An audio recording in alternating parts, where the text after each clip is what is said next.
আর আমরা এর আগে ছিলাম শাহবাগে এবং পরে নীলক্ষেতে, সবগুলো প্রবেশ পথে আমরা দেখেছি এরকম অবস্থা। এছাড়া আমরা জেনেছি ঢাকা বিশ্ববিদ্যালয়ের ভিতরের নিরাপত্তা ব্যবস্থাও জোরদার করা হয়েছে। এবং সকাল থেকে যে ডাকসু নির্বাচন হচ্ছে এটা খুবই শান্তিপূর্ণ এবং উৎসবমুখর পরিবেশে অনুষ্ঠিত হচ্ছে।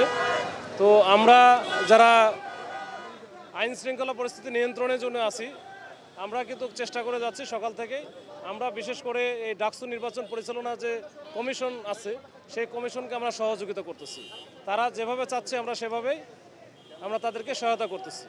আর এখন পর্যন্ত সব পরিবেশ পরিস্থিতি সব কিছু ভালো আছে আলহামদুলিল্লাহ। ইনশাল্লাহ যদি আমরা এটা বজায় রাখতে পারি একেবারে ভোট গ্রহণ শেষ এবং ভোট গণনা পর্যন্ত, তাহলে এটা আমাদের সবার জন্যই এটা বড় ধরনের না। এরকম অপ্রীতিকর ঘটনা এখন পর্যন্ত এরকম কোনো কিছু বড় ধরনের ঘটনা ঘটে নাই।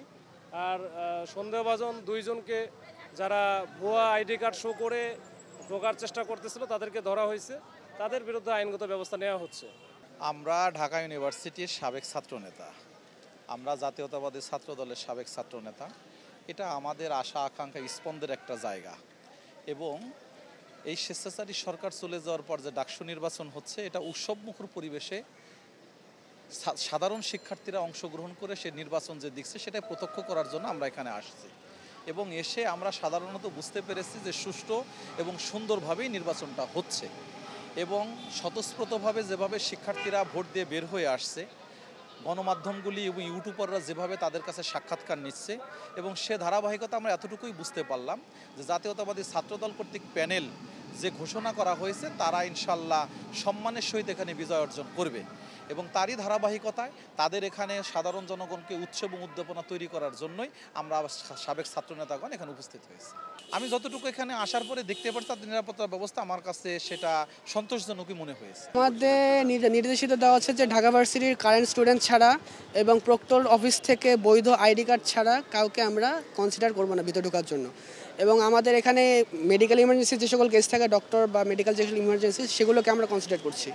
কিন্তু যেহেতু আপনারা দেখতে পাচ্ছি যখন অনেক জ্যাম রয়ে গেছে, তো খুব ইমার্জেন্সি না হলে আমরা সেটাকে ঢুকতে দিচ্ছি না। এবং আমাদের এখানে যারা প্রক্টোরিয়াল টিমের সাথে যারা ছিল বা আমাদের নির্বাচনের সাথে যারা সংযুক্ত ছিল তাদেরকে আমরা আইডি কার্ড চেক করার পরও এখান থেকে আমরা তাদেরকে হেঁটে পাঠাচ্ছি, অর্থাৎ আমরা ক্যাম্পাসের মধ্যে কোনো যানবাহন ঢুকতে দিচ্ছি না। কিন্তু যারা আমার নিজেদের পার্সোনাল গাড়ি করে নিয়ে আসছেন আমরা তাদেরকে অ্যালাউ করছি। তো অর্থাৎ আপনার প্রক্টোরিয়াল টিম কর্তৃক যে আইডি কার্ড প্রোভাইড করা হয়েছে সেটা ব্যতীত এবং ঢাকা ভার্সিটির বৈধ শিক্ষার্থী ব্যতীত আমরা কাউকে প্রবেশ করতে দিচ্ছি না। একজনের ফটোকপি দিয়ে কি আর একজনকে ঢুকতে দিচ্ছে? না, একজনের ফটোকপিতে আমরা আরেকজনকে ঢুকতে দিচ্ছি না। এক মেইন কপি যেটা আমাদের প্রক্টোরিয়াল অফিস থেকে প্রোভাইড করা হয়েছে আমরা তারটা দেখে এবং যার আইডি সে হলে তাকে ঢুকতে দিচ্ছি, একজনের আইডি অন্যজনের হলে আমরা তাকে ঢুকতে দিচ্ছি না। এবং যেটা মেইন আইডি কার্ড যেটা ইস্যু করা হয়েছে এবং সেটা দিয়ে কোনো ফটোকপি বা অন্য কোনো কপি আমরা এখানে গ্রহণযোগ্যতা নিচ্ছি না।